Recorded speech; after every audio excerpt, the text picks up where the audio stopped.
Alors que le milieu de saison et la pause estivale approchent à grands pas, on commence à voir une véritable hiérarchie se décider dans les trois catégories. Et même s'il n'y avait ni Moto E ce week-end, ni Red Bull Rookies Cup, on a quand même eu 3 courses assez dingues. Que ce soit pour le spectacle en Moto 3 comme à sa grande habitude, même si le format commence un petit peu à changer, des rebondissements en Moto 2 et une course, il faut le dire, plutôt sympathique, et des erreurs totalement dingues en Moto GP, bref, tout ça, c'était ce dimanche. Et voici le récap en 5 points de ce Grand Prix de Barcelone.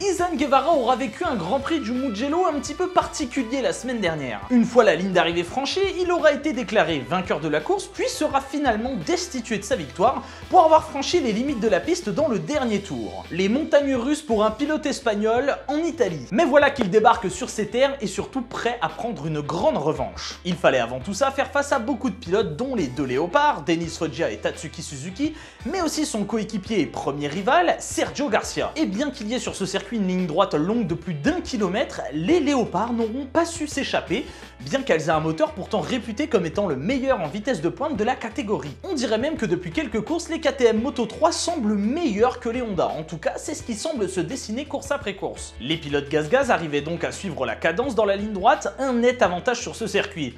Malheureusement pour Léopard, les problèmes vont continuer puisque Denis Foggia subira un problème technique et sera contraint à l'abandon, un deuxième résultat blanc d'affilée pour lui suite à son high side au Mugello. Et tout ça, ça fait de très gros points perdus pour Denis Foggia au championnat dans lequel il joue le titre, on le rappelle. Izan Guevara lui résistera en revanche à toutes les attaques, celles de son coéquipier, de Suzuki, d'Onju, de Masia, de Fernandez et même celle du rookie David Munoz qui arrivera même à mener la course alors qu'il ne fait là que son deuxième départ en championnat du monde. Mais pas de quoi inquiéter Izan Guevara qui mettra un terme à ses clowneries en partant devant, en s'échappant et en se mettant à l'abri de toute éventuelle autre attaque. C'est finalement derrière que le combat avait lieu, un combat pour le podium qui verra Sergio Garcia se faire battre dans les tout derniers instants. Une course maîtrisée avec une avance considérable, c'est ainsi qu'Izan Guevara viendra s'imposer et sans être déchu de sa victoire cette fois devant le rookie David Munoz qui prendra son premier podium en 2 départs et après être parti très loin sur la grille,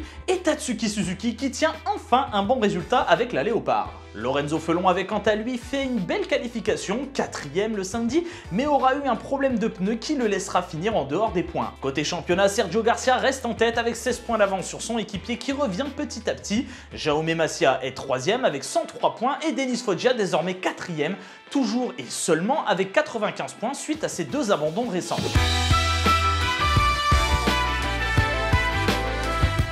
Je pense qu'on peut aisément dire quelque chose sur Vietti, c'est qu'en ce moment, c'est pas terrible. Enfin, il nous a habitués à mieux en début de saison. Début de saison qu'il avait dominé, qu'il l'avait propulsé en tête du championnat, mais l'Italien commence à rencontrer quelques difficultés dernièrement, notamment avec le japonais Ayogura et l'Espagnol Aron Canet. Au départ de cette course, il sera d'ailleurs assez loin, et c'est l'Américain Joe Roberts qui prendra rapidement les commandes de la course et creusera un écart tout aussi vite. Il faut dire que depuis Portimao, le pilote Italtrans est métamorphosé. Il ressort d'ailleurs d'une magnifique deuxième place au Mugello et est donc sur une forme olympique. Et l'écart se creuse petit à petit sous les yeux d'Aron Canet qui lui par contre n'arrivait pas à suivre le rythme. Mais voilà, arrivé au 11e tour, on retrouvait Joe Roberts, non plus sur la piste, mais dans les graviers. Lui qui semblait prêt à aller gagner sa 2e course de la saison se faisait piéger et a dû abandonner la course ici, laissant forcément Aron Canet prendre la tête des opérations sur ces terres. Derrière lui se trouvaient d'ailleurs les pilotes gaz-gaz Jake Dixon et Albert Arenas, mais aussi Ayogura, Marcel Schroeter ou encore Celestino Vietti qui avait réussi à revenir sur le groupe de tête. Il commençait d'ailleurs tranquillement à revenir aux avant-postes, c'était pas vraiment le cas d'Ayogura qui lui perdait des positions tour après tour jusqu'à échouer à la 7ème place. Un autre pilote fera aussi une remontée pendant ce temps-là, c'est Augusto Fernandez qui se mêlera rapidement à la lutte finale. Et c'est dans la dernière boucle que tout se jouera, alors que depuis quelques tours on assistait à pas mal de dépassements assez inhabituels en Moto 2. Mais bon, justement, on va pas se plaindre, nous c'est ce qu'on veut. Canet prendra la tête des opérations à la toute fin mais devra faire face à un Celestino Vietti plus qu'en forme et qui trouvera le bon endroit pour attaquer, et ça marchera. Alors qu'il n'était pas le grand favori de cette course, Celestino Vietti remportera ce Grand Prix de Barcelone devant Aron Canet et Augusto Fernandez qui réussira à prendre l'avantage au tout dernier moment sur Jake Dixon. Vietti accroît donc son avance au championnat avec désormais 16 points sur son poursuivant Ayogura qui se fait tout doucement remonter par Aron Canet et ses 109 points.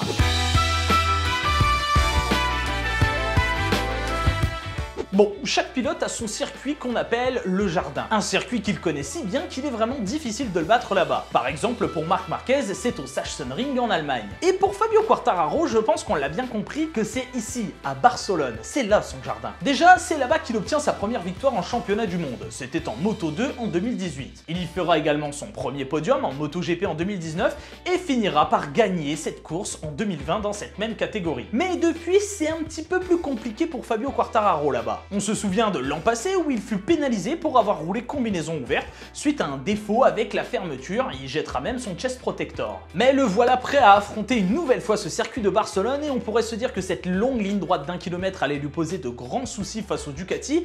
Eh bien pas cette fois. Mieux encore pour lui, l'un de ses grands adversaires au championnat, Francesco Bagnaia, s'est fait percuter avant même le premier virage de la course, le contraignant à un abandon, mais ça on en parlera après. Voici donc Fabio Quartararo directement en tête de course, et vous le connaissez, quand c'est comme ça, il s'échappe. Derrière lui, les deux pilotes Pramac partiront directement en chasse de la Yamaha, emmenant avec eux d'ailleurs l'Aprilia d'Aleix Espargaro, local de l'étape. Bon, il faut le dire, à partir de ce moment-là, on a vécu une course bien calme en termes de dépassement. Hein. Alors ça aussi j'en parlerai dans une prochaine vidéo. Est-ce que c'est pas la fin des dépassements en MotoGP? Ça va arriver. Bon, et pendant que Fabio survolait la course, il se passait quand même quelque chose derrière pour le gain de la 3e place, pour le podium. D'autant que pour nous, fans français, on avait Johann Zarco en 4e position qui donnait le maximum pour prendre cette 3e place. Mais au moment d'entamer le dernier tour de la course, quelque chose de totalement dingue se passe. Aleix Espargaro, 2e à ce moment-là, relâche son effort et célèbre son podium alors qu'il ne restait qu'un tour. Forcément, coup de théâtre pour Jorge Martin et Johann Zarco qui étaient alors 3e et 4e à ce moment-là et qui se voient aller sur le podium tous les deux en même temps. D'ailleurs, ce ne seront pas les seuls à doubler Aleix Espargaro à ce moment-là, puisque Joan Mir et Luca Marini feront de même. Bon, pour Marini, ça durera un peu moins longtemps, puisqu'Espargaro arrivera à reprendre le meilleur sur l'Italien et terminera à la 5e position, alors qu'un podium lui tendait les bras. C'est donc une nouvelle victoire cette saison pour Fabio Quartararo, qui s'impose dans son jardin, devant les deux pilotes Pramac, Jorge Martin, qui termine enfin sur un bon résultat, et en plus chez lui, et Johann Zarco, qui vient prendre une 3e place bien réconfortante. Au championnat, Fabio accroît son avance désormais avec 22 points sur Espargaro, soit presque une course entière, et Enea Bastianini qui lui est désormais 3e avec son nouvel abandon en course et ses 94 points, et est d'ailleurs menacé par Zarco à 3 points d'écart. Rendez-vous maintenant dans 2 semaines pour le Grand Prix d'Allemagne.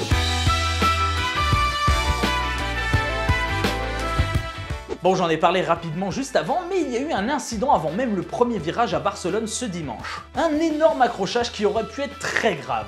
Par chance, aucun pilote n'a été grièvement blessé. Mais alors, que s'est-il passé? Juste après le coup d'envoi de la course, Takaaki Nakagami perdra l'avance sur les freins à l'abord du premier virage et emmènera dans sa chute Francesco Bagnaia et Alex Rins. Une erreur qui aurait pu coûter extrêmement cher à ces 3 pilotes, surtout quand on voit les images de plus près. En fait, ce qui fait tomber Bagnaia à ce moment-là, c'est la tête de Nakagami qui vient percuter la roue arrière de la Ducati, ce qui arrachera la visière du casque. Fort heureusement, les équipements en MotoGP sont tellement performants à la pointe de la technologie, fiable et résistant, qu'il n'a pas eu de blessure. Déjà grâce au casque, mais aussi grâce à la bosse dorsale qu'il a dans le dos et qui lui a permis d'éviter ce qu'on appelle le coup du lapin. Bon, pour illustrer ça rapidement, c'est quand votre tête elle fait ça très vite et vous vous brisez la nuque. C'est des choses qui sont malheureusement déjà arrivées et là Nakagami il a eu beaucoup de chance. Mais on peut aussi féliciter les équipementiers. Avec ça donc Nakagami est par terre, Bagnaia aussi et Rins celui s'envole sur un énorme high side. Bilan de cette chute, aucun blessé grave mais quand même quelques bobos. Bobo moral pour Bagnaia puisqu'il perd de précieux points en championnat, physique pour Alex Rins puisqu'il souffre d'une fracture de l'os pyramidal au poignet gauche avec un important œdème, et côté Nakagami, le LCR a laissé savoir qu'aucune blessure grave à la tête n'a été détectée.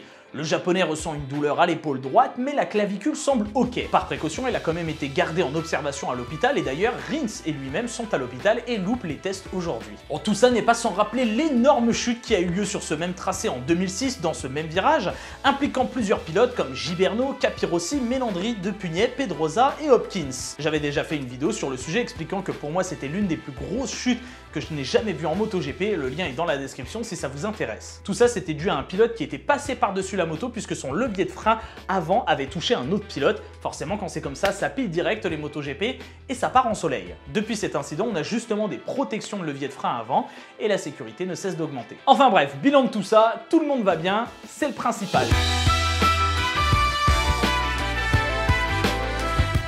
En parlant d'erreurs, tiens, il y en a eu une autre erreur dans ce week-end et pas qu'une petite. Celle d'Aleix Espargaro, je devais vous en parler un petit peu plus en détail. Que s'est-il passé pour notre pilote Aprilia là? Lors du passage sur la ligne pour rentrer dans le dernier tour, Aleix Espargaro coupera son effort et se mettra à faire des gestes sur sa moto. Bon, on pense alors logiquement à un problème mécanique, hein, c'est quelqu'un d'extrêmement expressif, Espargaro, surtout par sa gestuelle.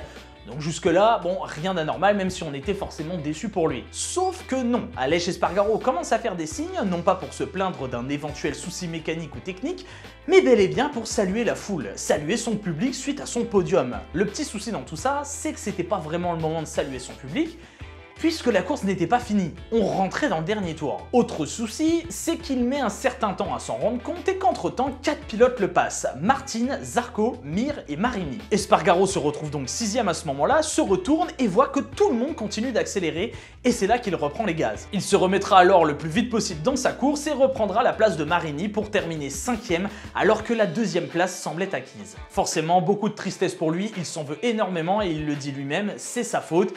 Personne d'autre n'est à blâmer. Et avant qu'on aille plus loin, Espargaro il n'est ni à blâmer, ni à critiquer, ni à insulter, ni à moquer. Croyez-le ou non, ce genre d'incident, ce n'est pas un cas isolé. D'ailleurs même, il y a un pilote en MotoGP à qui c'est arrivé il y a quelques années.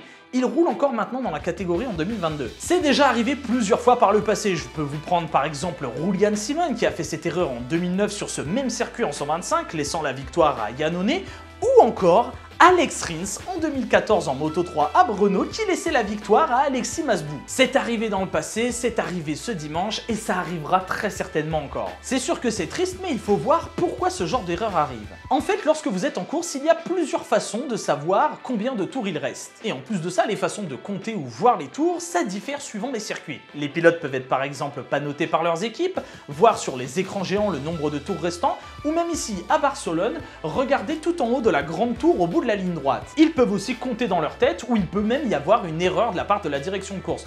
Mais dans ce cas-là, c'est pas un pilote qui lève les bras, mais tous. Et quand vous comptez vous-même dans votre tête, il peut arriver que vous fassiez une erreur, que vous comptiez un tour en plus ou un tour en trop, ou alors tout simplement que par manque de concentration, vous inversiez les tours. Pour Espargaro, ce qui s'est passé, c'est qu'il a regardé la tour tout en haut et a vu marquer L1. Seulement à Barcelone, quand il y a marqué L1, ce n'est pas qu'on est dans le dernier tour, mais c'est qu'il reste un tour. Normalement, c'est marqué L0 lorsque c'est le dernier tour et non L1. Une erreur humaine, il a confondu tout simplement, ça arrive et c'est pas de chance pour lui. Le plus triste dans tout ça pour lui, c'est qu'il était sur ses terres, mais aussi qu'il perd de précieux points au championnat. Mais encore une fois, c'est une erreur humaine, ça arrive, la prochaine fois ce sera mieux. Voilà, cette vidéo est terminée, j'espère qu'elle vous a plu, c'était le récap en 5 points du Grand Prix de Barcelone. Il y avait quelques petites choses à dire et c'est marrant de refaire une petite piqûre de rappel sur l'histoire, vous savez que j'aime toujours ça. En attendant, si ça vous a plu, je vous invite à liker, commenter et partager cette vidéo. N'oubliez pas de vous abonner, de cliquer sur la petite cloche si ce n'est pas déjà fait. Quant à moi, je vous laisse, je vous donne rendez-vous très bientôt pour une prochaine vidéo. D'ici là, prenez soin de vous, portez-vous bien et V à tous.